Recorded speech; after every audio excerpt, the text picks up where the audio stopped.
अस्सलाम वालेकुम my dear all foodies. आज की रेसिपी बड़ी ही स्पेशल है, बहुत ही ख़ास है उन ख़वातीन के लिए, उन बच्चों के लिए जो बहुत ज़्यादा वीक रहते हैं, जिन्हें अक्सर जो है रीढ़ की हड्डी में दर्द रहता है, जॉइंट पेन रहता है, कमज़ोरी रहती है।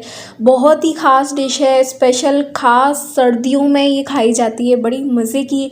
इसे हम जो है गुड़ और गूंद की मिठाई भी कह सकते हैं या फिर विंटर स्पेशल मिठाई भी कह सकते हैं। बड़ी हेल्दी होती है। हाँ, अपना बंदा चलते फिरते एक एक टुकड़ा खा जाए, इतनी मज़े की बनती है ये। ऊपर से गुड़ इसमें डलता है तो मिठास की जो बात है वो तो भाई अलग ही होती है। टेस्टी बड़ी होती है और बड़ी अच्छी होती है, मतलब बंदा चलते फिरते खा ले टुकड़ा, बंदे को पता ना चले। बहुत अच्छी है। और आप देखिए ड्राई फ्रूट्स तो इतने महंगे हो गए, तो इसको थोड़ा लो कॉस्ट में बनाएंगे हम और बहुत ही टेस्टी बनाएंगे। वीडियो को एंड तक वॉच कीजिएगा। बहुत ही इजी है, लो कॉस्ट है, ज़्यादा एक्सपेंसिव भी नहीं है और बड़ी ही अच्छी बनेगी। यहाँ पर जो जो मैंने चीज़ें ली हैं, मतलब जो मेन इंग्रेडिएंट्स हैं वो मैं आपको पहले दिखा देती हूँ। यहाँ पर मैंने खोपरे का पाउडर लिया है 250 ग्राम, ठीक है, सस्ता है, इतना महंगा नहीं है। काजू लिए हैं मैंने यहाँ पर 150 ग्राम। मूंगफली ली है 150 ग्राम। मूंगफली भाई सीज़न है, विंटर स्पेशल है तो इसलिए हम मूंगफली भी ऐड करें। गुड़ लिए हैं 350 ग्राम, ठीक है। इस तरह के 2 गिट्टे हम इसको थोड़ा चूरा चूरा कर लेंगे। गूंद जो भाई सबसे मेन है, अच्छे वाले गूंद लीजिएगा जो फूलें ऑयल में, मतलब जाकर घी में। ये भी मैंने 250 ग्राम ली हैं। बादाम भी 250 ग्राम ली है। पिस्ते भाई बड़े महंगे हैं तो मैंने 150 ग्राम लिए हैं पिस्ते। अगर आप ले सकते हैं ज़्यादा तो भले डाल लें, सेम क्वांटिटी कर लें, 250 ग्राम सबकी। बस गुड़ आपने 350 ग्राम रखना है। इस तरह से मैं आपको करीब करीब से भी दिखा रही हूँ, ठीक है। गुड़ जो है, अगर आप ड्राई फ्रूट्स की क्वांटिटी 250 ग्राम भी करते हैं तो अगर आप मीठा नॉर्मल खाते हैं तो 350 ग्राम जो है गुड़ काफ़ी है आपके लिए, ठीक है। अगर आप 250 ग्राम से डबल करते हैं तो फिर आपको गुड़ की क्वांटिटी थोड़ी ज़्यादा करनी पड़ेगी। यहाँ पर मैंने देसी घी लिया है, ठीक है। तकरीबन आधा किलो मैंने देसी घी ऐड किया है, क्योंकि हम गूंद जो है हमारा वो भी फ्राई करेंगे, ड्राई फ्रूट्स को भी रोस्ट करना है थोड़ा, आटा भी हम इसमें सेकेंगे, रोस्ट करेंगे, भूनेंगे, तो वो सब आधा किलो घी हमें कंफर्म चाहिए होगा। आधा किलो घी डालने के बाद ना मैंने 1 मिनट उसको लो फ्लेम पर थोड़ा सा गर्म किया, ताकि हमारे गूंद जाने के बाद फूले। ठंडे घी में आप डाल देंगे तो गूंद फूलेंगे नहीं, कड़क हो जाएंगे, अंदर से कच्चे रह जाएंगे, ठीक है। घी गर्म होने के बाद मैंने सारे गूंद इसमें ऐड करे और बारी बारी सबको अच्छे से फूलने तक इसको फ्राई किया। अच्छे से फ्राई करना है, अंदर से ये बाज़ दफ़ा कच्चे रह जाते हैं। माशाल्लाह कितने ज़बरदस्त गूंद फ्राई हुए हैं। आप तोड़कर भी देख लें कि भाई अंदर से कोई कच्चा तो नहीं रह गया तो आप उसको दोबारा फ्राई कर लें तोड़कर, ठीक है। ये माशाल्लाह अच्छे से एक प्रोसेस हमारा हो गया। नेक्स्ट स्टेप की तरफ हम चलते हैं। अब हमने आटे को जो है रोस्ट करना है। ये व्हीट फ्लावर है, यानी कि जो हमारा रोटी वाला आटा होता है नॉर्मल, जिसमें हम सादी रोटियां बनाते हैं, ठीक है, चपाती वगैरह, ये वही वाला आटा लिए, यानी चक्की का आटा है। जिस जो घी में हमने गूंद फ्राई किए थे ना, उसी घी में हम आटा रोस्ट करेंगे, ठीक है। और कोई घी ऐड नहीं करना, एक साथ आधा किलो ऐड कर लिया, गूंद फ्राई हो गई, वो घी में हम आटा रोस्ट करेंगे।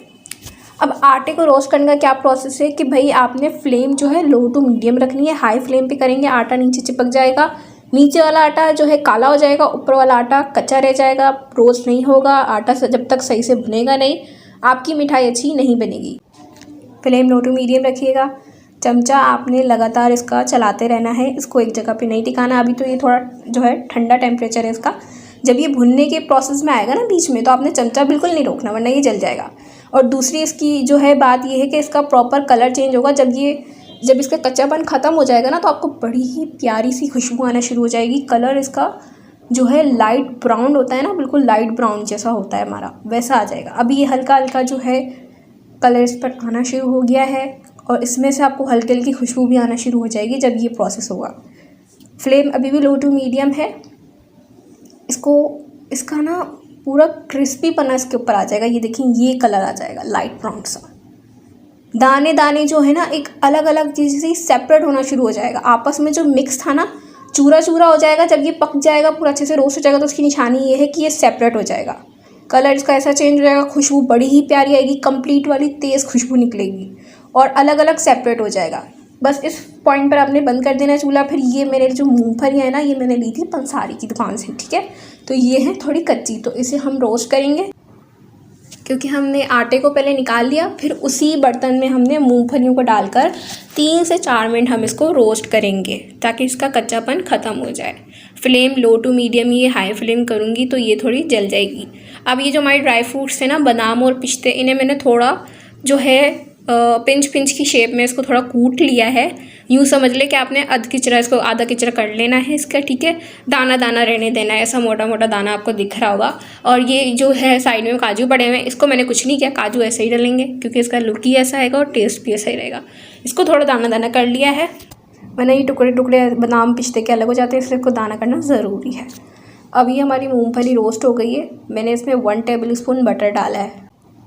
उसके बाद मैंने जो यहाँ पर बादाम पिस्ते कूटे थे वो ऐड कर दूँगी, काजू हैं वो भी शामिल कर दूँगी, और इसको भी मैं 1 मिनट या 1 से 2 मिनट के लिए अच्छे से रोस्ट करूँगी। जो हल्का हल्का फ्राई करेंगे, अच्छा कलर देने के लिए, क्रिस्पी करने के लिए, अच्छी सी खुशबू आने के लिए। अब बात आती है बटर की कि मैंने मक्खन क्यों ऐड किया, बटर क्यों ऐड किया। देखिए ये ऑप्शनल है।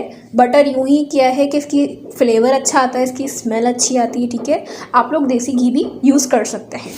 डालडा घी और नॉर्मल घी या ऑयल यूज़ करने की गलती मत कीजिएगा, अच्छा नहीं बनेगा।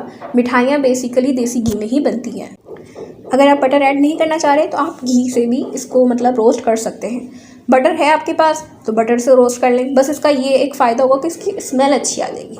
बाकी काम ये वही करेगा जो घी में आप फ्राई करेंगे तब भी क्रिस्पी होंगे ये, और अगर बटर में फ्राई करेंगे तब भी हल्का हल्का इस पर क्रंच आ जाएगा। तो सेम प्रोसेस है।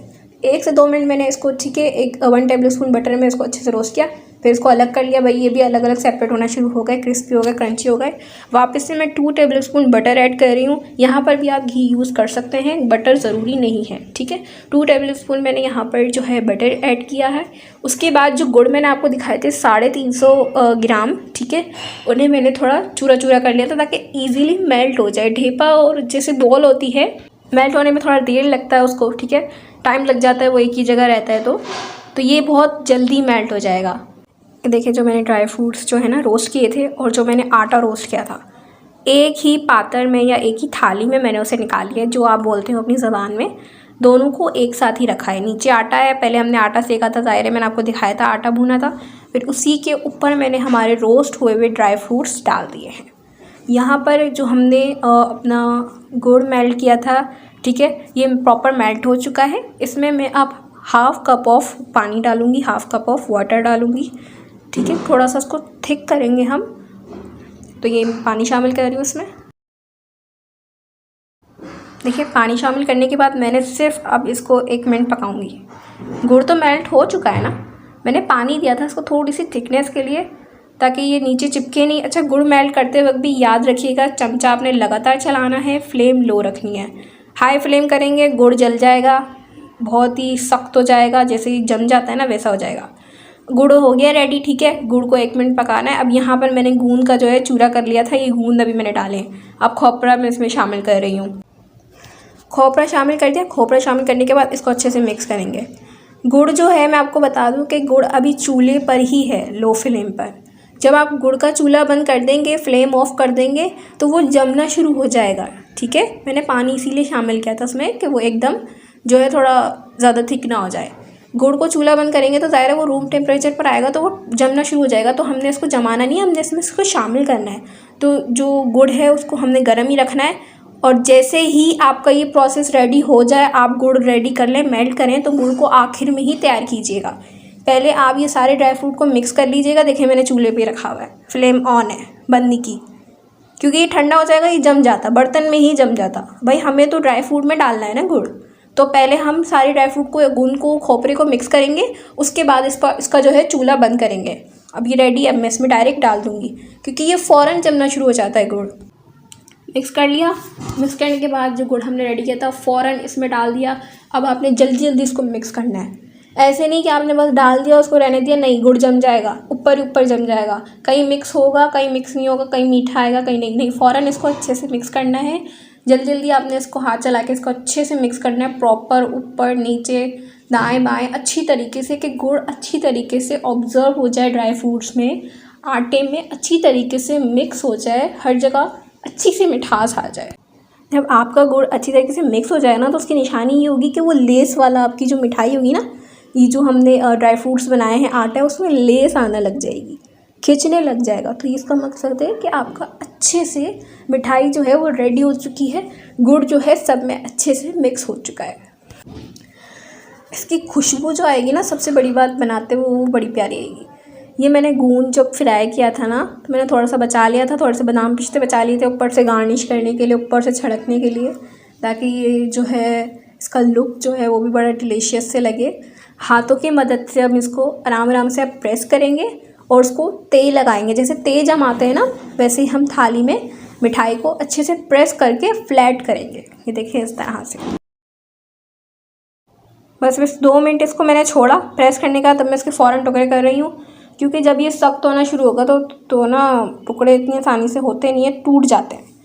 फ़ौरन इसके टुकड़े कर लेंगे ताकि जब ये जमना शुरू होगा ना रूम टेम्परेचर पर, तो अब आपको आसानी होगी टुकड़े निकालने में ना इसके, वरना फिर रूम टेम्परेचर पर आने के बाद ये क्रिस्पी हो जाता है तो कहीं टूट ना जाए। 2 मिनट मैंने छोड़ा था, उसके बाद फ़ौरन इसके ना नाइफ़ से मैंने टुकड़े कर लिए। अब ये रूम टेम्परेचर पर आ चुका है, आपको दिख रहा होगा किस तरह अलग अलग टुकड़े हो गए हैं, क्रिस्पी सा हो गया है। मज़े की मिठाई है, अंदर से सॉफ्ट है, बाहर से क्रंची है और बहुत ही अच्छी थी। तो ये हमारी स्पेशल मिठाई थी, बहुत हेल्दी है जॉइंट पेन्स के लिए, हड्डियों की दर्द के लिए। इसे सर्दियों में ज़रूर बनाएं, बच्चों को भी खिलाएं, खुद भी खाएं। चलते फिरते एक एक टुकड़ा आप ले लें, आपको खुद पता नहीं चलेगा। बना के आप इसको रख दें, आप इसको जो है ना आसानी से रिस्टोर कर सकते हैं किसी भी प्लास्टिक के डब्बे में, एयर टाइट कंटेनर में आप इसको रख दें और चलते फिरते खाएं, बच्चों को भी दें। बहुत टेस्टी होती है, मीठी होती है, तो बच्चे भी शौक़ से खा लेंगे। वैसे तो कोई ड्राई फ्रूट खाता नहीं है भाई, तो ये लो कॉस्ट भी है, हमने कोई भर भर के इसमें ड्राई फ्रूट नहीं डाले हैं। सेहत के लिए भी काफ़ी अच्छी है, टेस्टी भी है, सर्दियों की स्पेशल है, तो सर्दियों में ज़रूर खाएँ। तो मुझे दे इजाज़त, अपना बहुत सारा ख्याल रखें, मिलते हैं नेक्स्ट वीडियो में। अल्लाह हाफ़िज़।